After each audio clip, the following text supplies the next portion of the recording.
Hoppy, go now.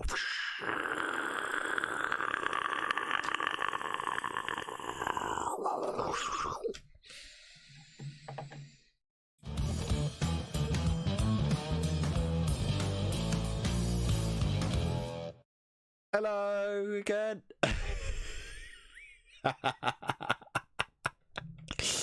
I didn't dare put the music on, just in case it crashed again. If you could be so kind as to share the link on Discord for me, Mr. Moderator Extreme, that'd be amazing. Thank you very much. Welcome to part 2 of the live read-through. So once again, thank you everyone for your submittance for your work that was submitted in the community corner. It was literally swapping back over to my face that just killed it. So you know, I think it was a case of it just froze up when you know, because of window capture for some dumb reason. I don't know.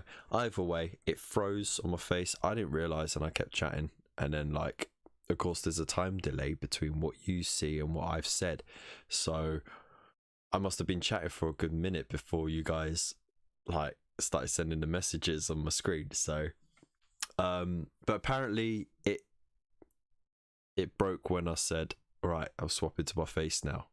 So at least we finished community corner before it buggered up. So with that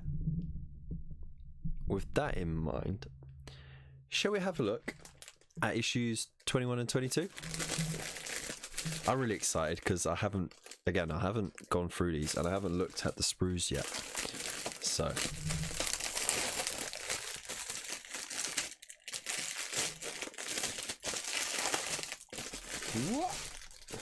boing.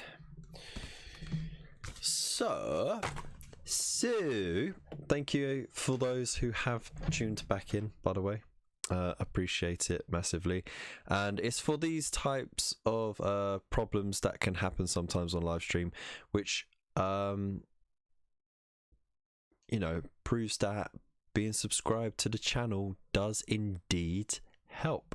So not just for me but for you guys as well. So make sure you hit that subscribe button and a little bell icon next to it and select all, because if you do select that bell icon, you will get notifications hitting the select the subscribe button.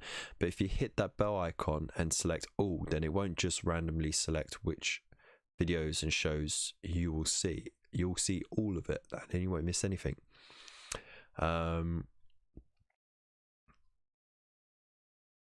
Yeah, it's on my list. Thanks. Right, so there we go. I'll just realign everything. So we have issue 21 out. This is my very first Mechanicum kit I've ever had, and looking through it, it kind of looks really cool. It's like steampunky. It's quite ornate. There's quite a lot of detail going on in there, lots of flimsy bits and pieces, but you'd expect that with all the little wiring and gizmos and stuff like that. But there's quite a lot of options on there, so you can have some customizability with it, which is really cool. I mean, look, you got like these masks, or you can go for more traditional looking adepts. So, and of course you've got a big old plasma gun there as well. So it's really, really cool. Now, one thing you should know, if you haven't already got to issue 21, so that for everyone around the world who are going to be starting this collection soon. Issue 21 does not come with the bases. The bases come in with the second half of this sprue in issue 22. So if you were ever to just double up on one issue, it would be issue 22. But I don't see why you wouldn't want to get issue 21 and 22 anyway, because I'm sure the sprues are different enough. Again, I haven't seen the other one, so we'll have to go on the best guess. Anyways, we'll pop that over there. I'm looking forward to working on those. We have the new mat as well. So again, these are all double-sided. You have that, which is going to be your large battle mat to play on the last 20 or even last 10 issues of the collection. But on this side, it has all that lovely detail. So I mean, like, you've seen it in the back pages of the other issues. So I wonder if it's advertised here as well. Is it advertised? No. But you saw it in the back of issue 19. So that's all that. But you were supposed to get this in an earlier issue. I think issue 18, and then they packed it in 21. So that's fine. You also got this pullout as well. So really jammed it in this issue. So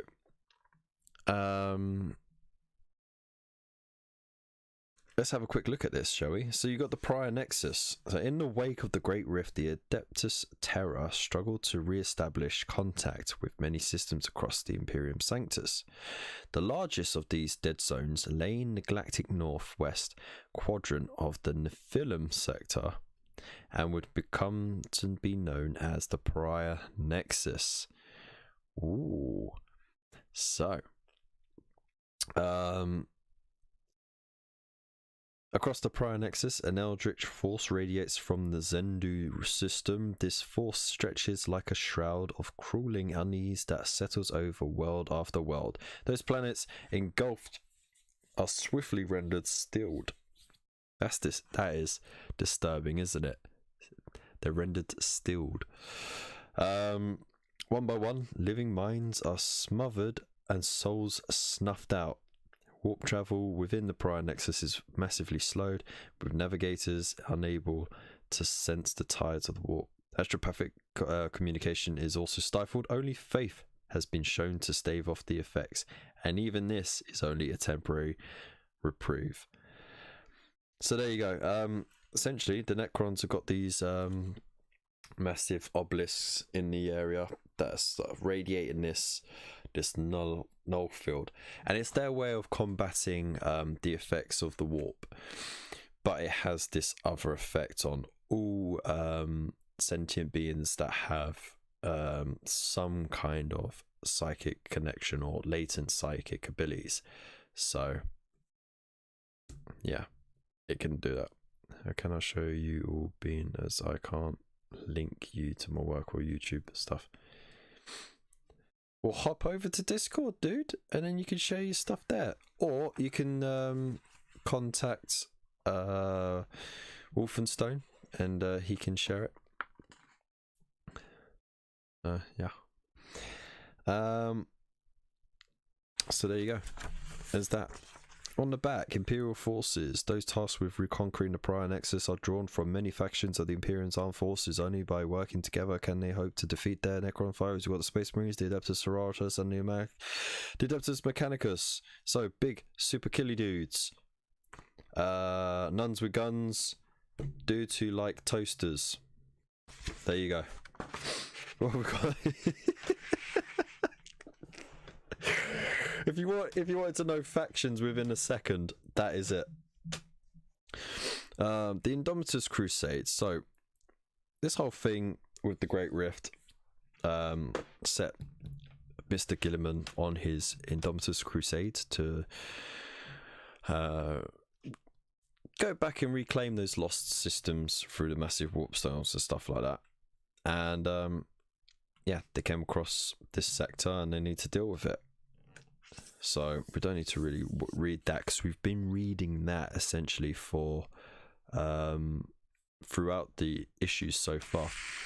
The Necron forces as well, led by SAUTEKH, last of the Silent Kings. The Necrons in the Prior Nexus seek to enact a plan billions of years in the making, one that will put an end to every non-Necron life form. So there you go. That's essentially what they want to do. And it says about sealed worlds within the boundaries. The majority of worlds within the boundaries of the Necron Nexus of obelisks have been overcome by the effects of this warp barrier.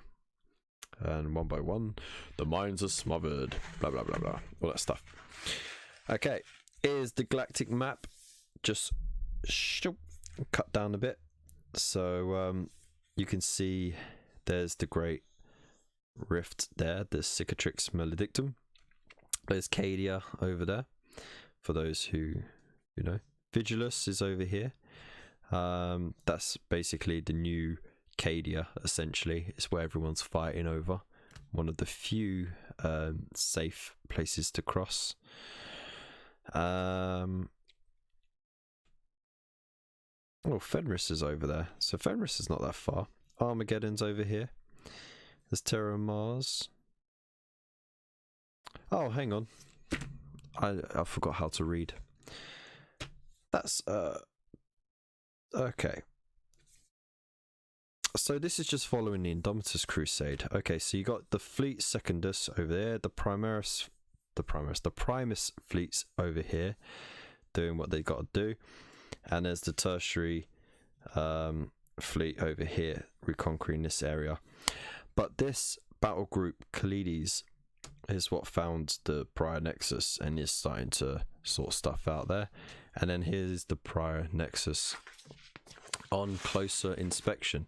So you got some Inquisitor bases, they're redacted. You also got your plundered or stilled systems, the ones with the skulls, outlier systems, so the blank ones, and then of course you got the nodal systems, which are these ones, which are important systems within the area for traveling between. And then of course there's the Path of a War just sneaking in there, because of course orcs just get drawn to conflict.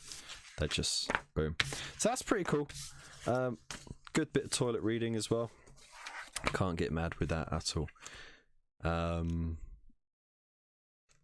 So with that, let's get into the actual issue itself. So here we got Skitarii Rangers, Mechanical Legionnaires. Ba-bum. So Skitarii are the frontline soldiers of the Adeptus Mechanicus, armed with an array of finely crafted Martian weapons and enhanced with a range of bionic modifications.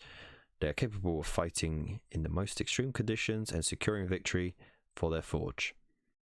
You got the Macrolades, Cohorts, and Menopause.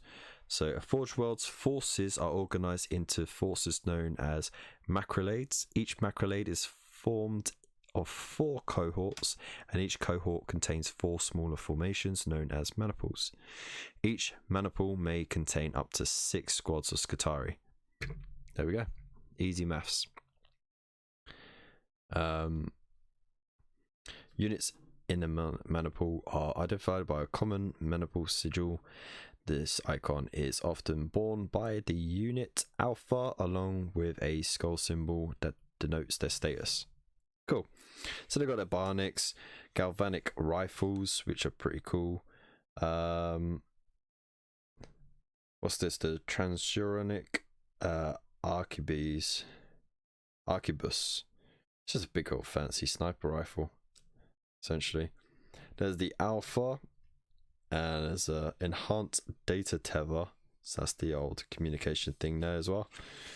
Cool, very cool. And then of course we'll get to name the stuff as well. So you've got the Manipule name, cohort name, and Macrolade names, which we will do live when we get around to this issue on our Monday night playthroughs.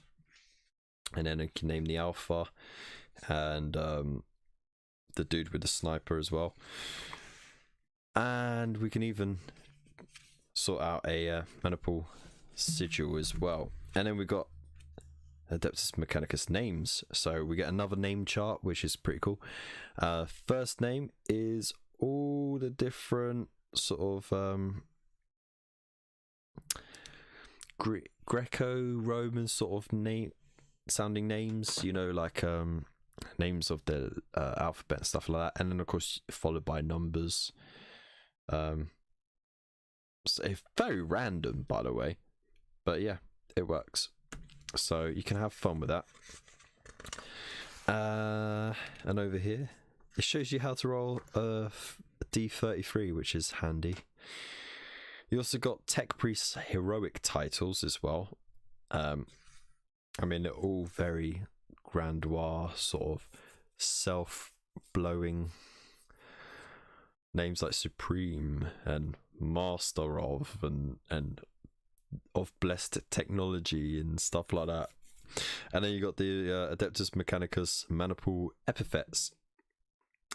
So down here you've got, let me bring this around a bit more like this. There we go. Get a bit more of that light on there. Hope you can all see it okay, by the way. Ooh, well, thank you, David.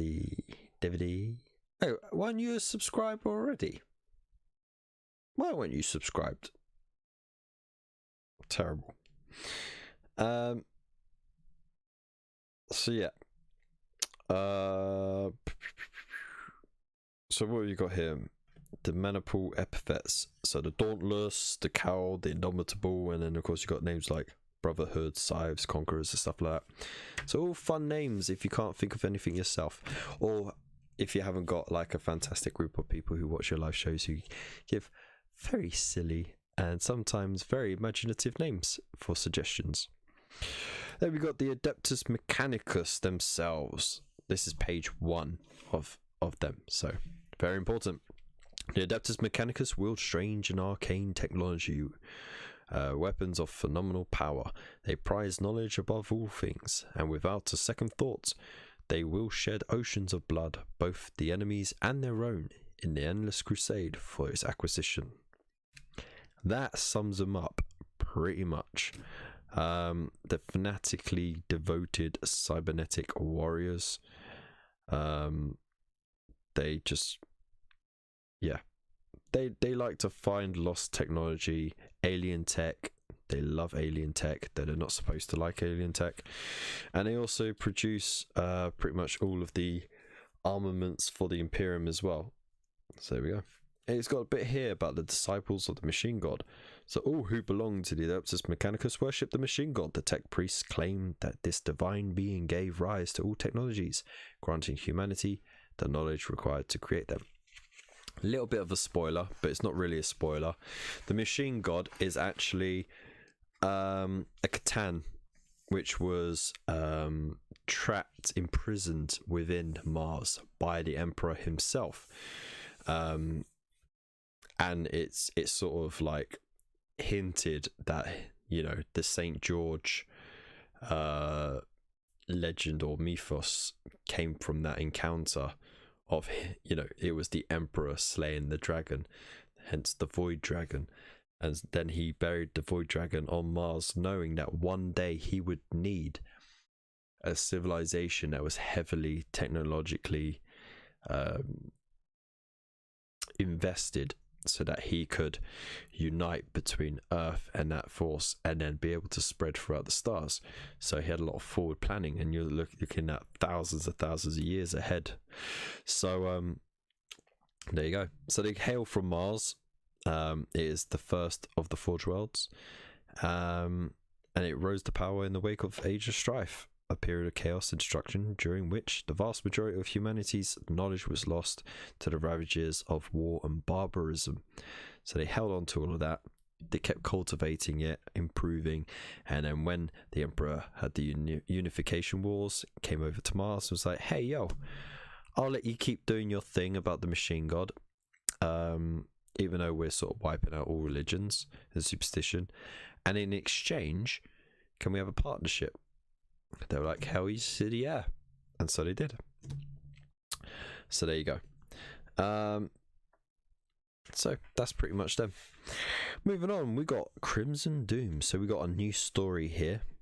And of course I won't read all of it, I'll just read a little bit. Because, you know, I don't want to spoil your toilet reading. So The legions of the Novok dynasty have emerged from a hidden dolmen gate and descended upon the Imperial world Volantha. Crusade Fleet Primus has responded to the world's cries for help, dispatching an entire cohort of ADEPTUS MECHANICUS warriors to confront the invading foes. Set the scene. Right?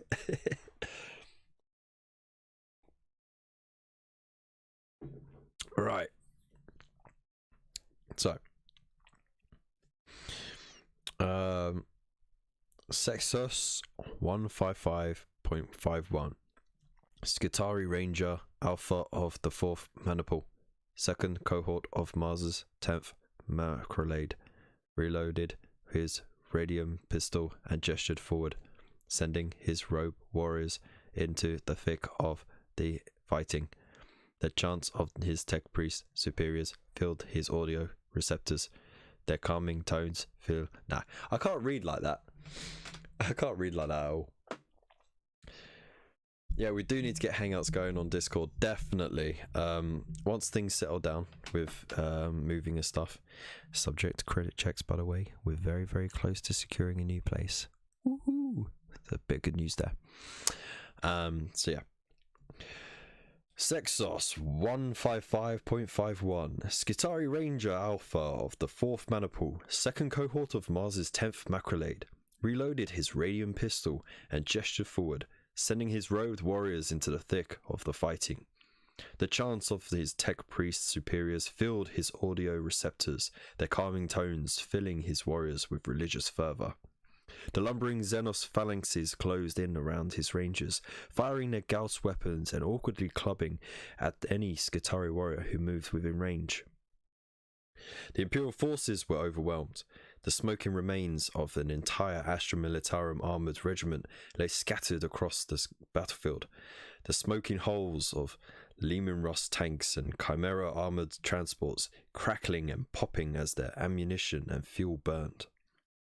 At Sexos 155.51 side, Ranger Mu 154.41 pivoted his transuranic arquebus on its bipod mount, firing precise shots into the Necron advance. Each round found its mark with a crack, hurling the metallic foes into the dirt. Some faded from existence, their repair routines overwhelmed by the explosive power of the weapon's ammunition. Others rose steadily to their feet, their alien forms knitting back together as swiftly as they had been blasted apart. And I'll leave it there. That's all I can do. Don't want to spoil it for you, but it sounds very mechanical. I'm sure it gets juicy as it goes on. And then we move on to this lovely bit of how to build the Skitarii dudes. So, of course, you want the sniper dude. Who wouldn't want him? You got extra components as well. So this kit comes with lots of optional components, including extra heads, arms, and weapons. We recommend that you build each model exactly as shown in the build guide in order to follow the paint guides and play sections of subsequent issues. Set any extra components aside, perhaps they will come in useful as you expand your collection of models. Maybe. So, yeah. You can build a whole different unit out of it, but that's cool. You can still mix up some bits and just say it is like counts as. But yeah, there you go. There's your build section for all 10, and of course in the next issue we'll assume you have the paint guide for all of them. So that's that. And then we got updated data sheets. Now this is the full data sheet now, no messing around. It includes all the abilities that he has as well, so company heroes, tactical precision, you got all the faction keywords and regular keywords as well. Same for the assault intercessor squad, which is pretty cool, and we'll be looking into that. expands on the tactical precision, what that means as well. The Storm Shield special rules as well. And then, of course, we got the Overlord and the Necron Warriors as well. So the Overlord, he has and My Will Be Done. It's a nice command for him to use there. It's finally got an invulnerable save. Why was it that for ages the captain had an invulnerable save, but he did not?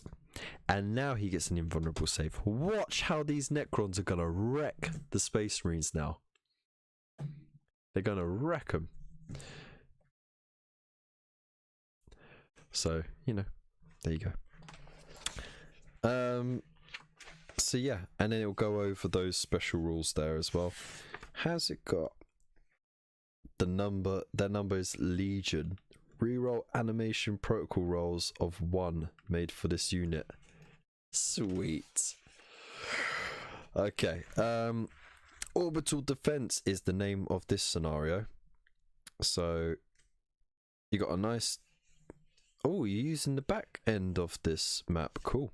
So Necron legions of the Saracen dynasty have their eyes set on Ramesses' fortress moon, Cyphus. Seizing this bastion of Imperial might will open the remainder of the system to their relentless assault.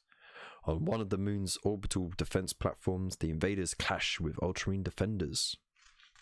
Sweet. So you got your 10 Necron warriors and Overlord against the Primus Lieutenant and Assault Intercessors. Of course, there's no terrain here, so it's all out war. But you get to use those new command abilities, which is pretty cool. And what was it? Last man standing? Yeah, it's last man standing. So you just learn to use those command abilities, and that's it. Nice little introduction there. So let me know what you think. That's quite a big issue there, especially with the pullout and stuff. So that's pretty cool. I'm going to enjoy reading that at work tomorrow on my 10-hour shift. And then, of course, we've got issue 22.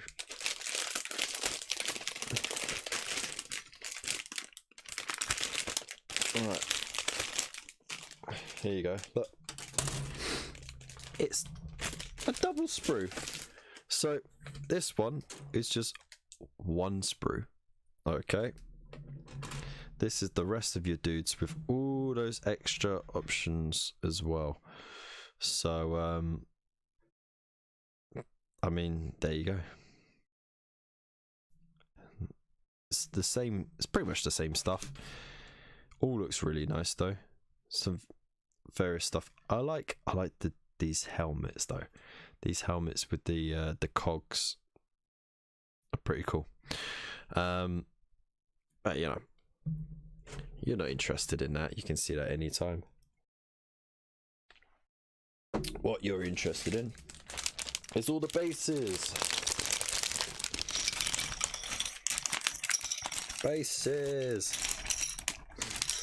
Look at all these bases. Ah, oh, beautiful bases. 2, 4, 6, 8, 9, 10. Perfect. Always count the bases. Very important.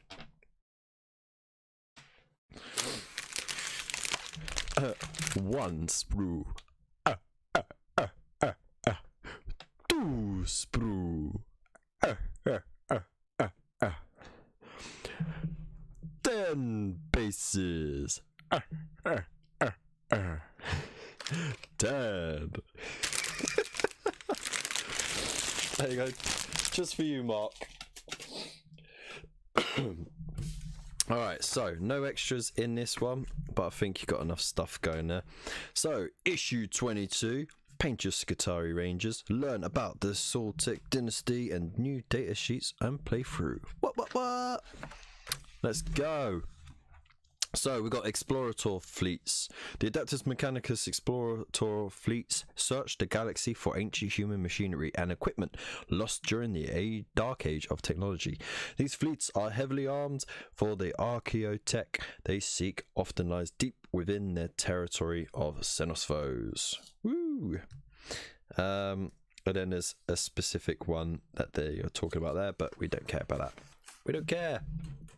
We want to get to the meat bit. The different explorator fleets. Okay, all right. Let's just have a quick see what they did. What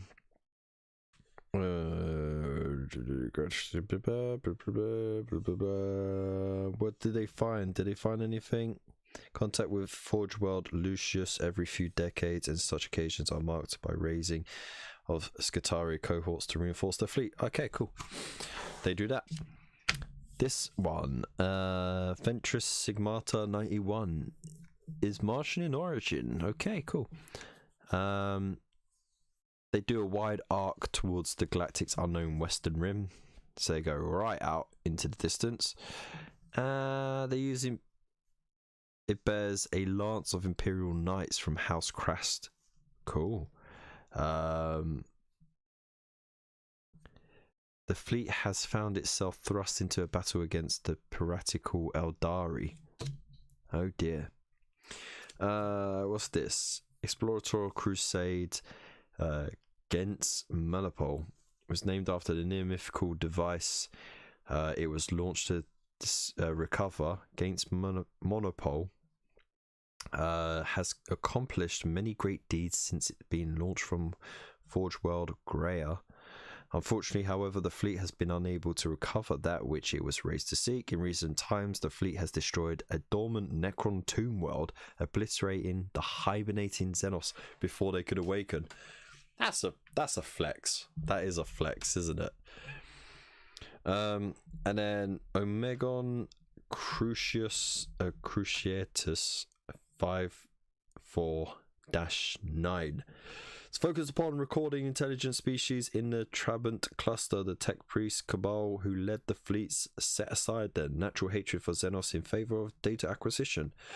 Senior Magi biologists, genetors, and engineers patiently take apart specimen after specimen, preparing prospective schedules of elimination of those species deemed dangerous enough to pose a threat. Ooh, okay.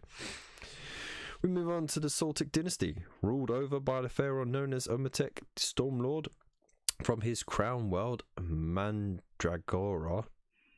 Almost. The SAUTEKH are one of the most powerful Necron dynasties in the galaxy. Cool. The crown world of the SAUTEKH dynasty, Mandragora the Golden, is the embodiment of the SAUTEKH themselves. Grim and macabre in appearance, it is fortified on a scale that makes the notion of invasion seem laughable. Mandragora is a center for military power, unimaginable riches, and singular obsession of galactic conquest. Cool. So that's where the Stormlord likes to hide out. That's cool. And he's a pretty badass dude as well. He can literally shoot lightning. So here we go. Imhotep the Stormlord was once a Nemesor, a noble servant to the leaders of the SAUTEKH dynasty.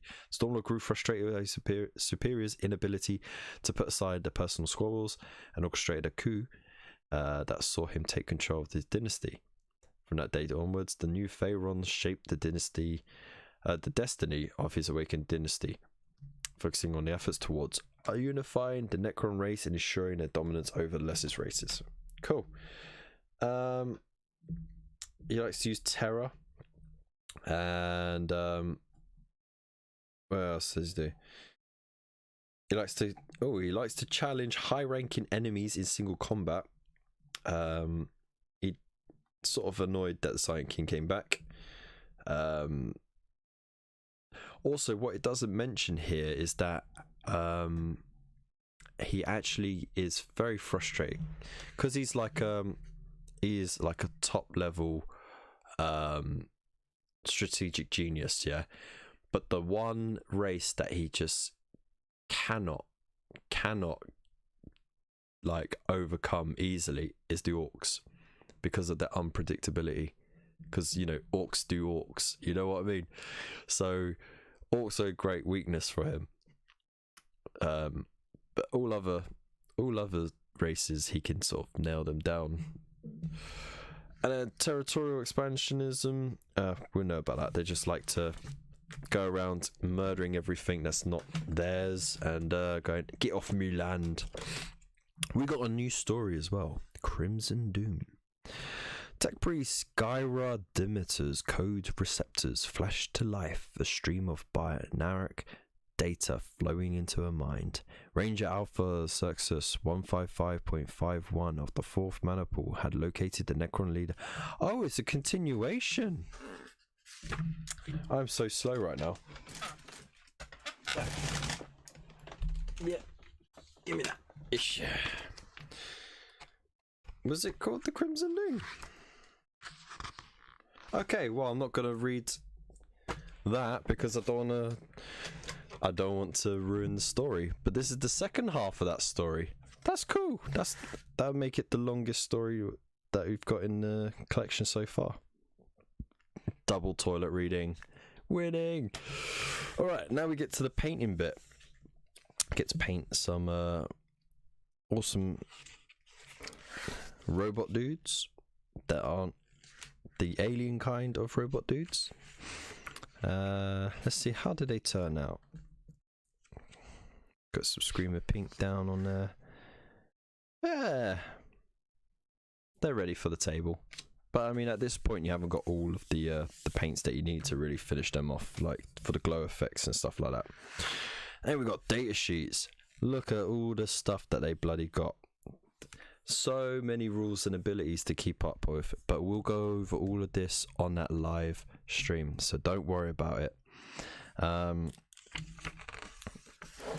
then you've got your little tutorial here on how to use the big old sniper, and a little bit on plasma weapons as well. And then the playthrough. Halt the invaders. The Necron legions have broken through Cyphos's defenses and landed on the surface. Skitarii Rangers are the first to react and must hold the line. Cool. So you're now on the right side of this map that that you got, rather than the flip side. All 10 of your Rangers against 10 Necron warriors. It's a straight up like cannon fodder fight. Who would win though? Because oh, you also go over the morale phase as well. So how to do morale tests: you roll a d6, add the number of models from that unit that have been destroyed. If the result is equal to or less than the highest leadership characteristic in the unit, so typically you take the sergeants, then nothing happens. An unmodified roll of a 1 always results in the success.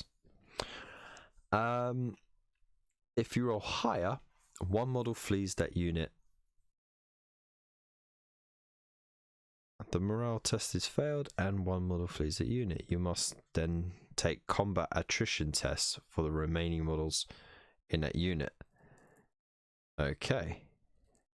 So just 1 model runs away, and then you do combat attrition.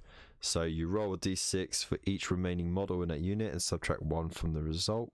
If the unit has less than half of its models that it started with. Okay.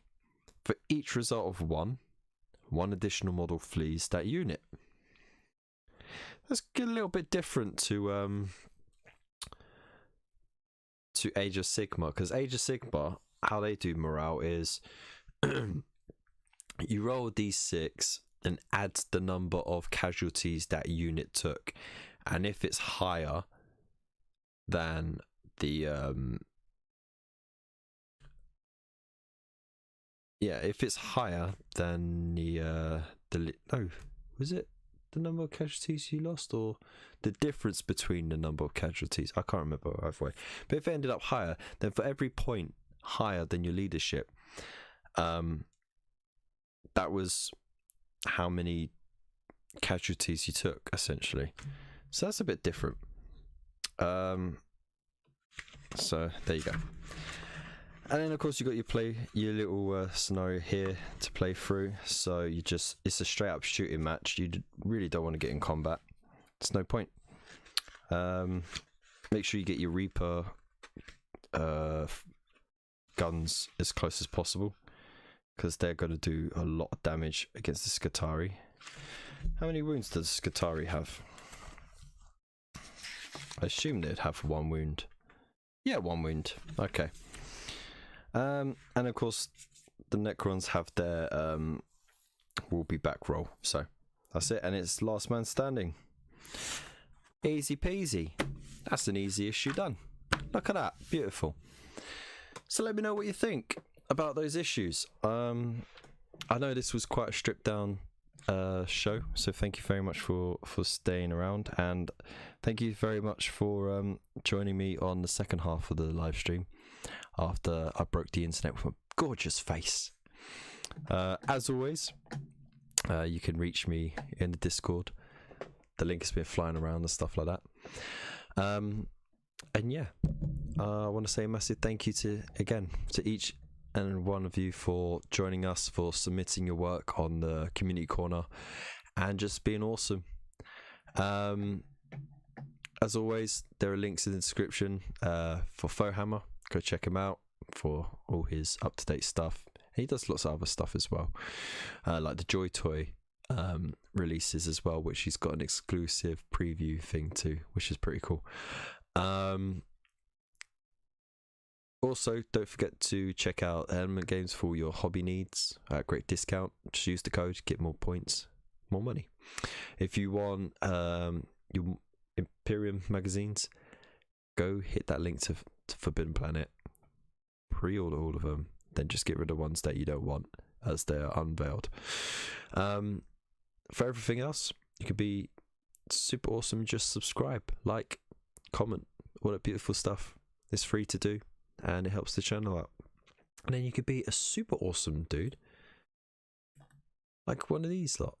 So you could join the YouTube membership, like Lupus, Canis, or Tabletop Ready Minis. Or you could go over to Buy Me a Coffee, where you can unlock even more perks, like David Young, Zero Honor, Gunstar Hero, and Phil Eddie Art. So I want to say a massive thank you to all of you beautiful people. You're all pretty darn awesome, and I don't know what I'd do without you lot, because like I said, it would just be me talking to myself while I do some hobby. And you know, it's kind of like being back in the hobby shop, just hanging out with some friends. So yeah, I'm gonna leave it there. So make sure that you stay safe, you stay beautiful, and I'll see you in the next one. Big loves. Peace.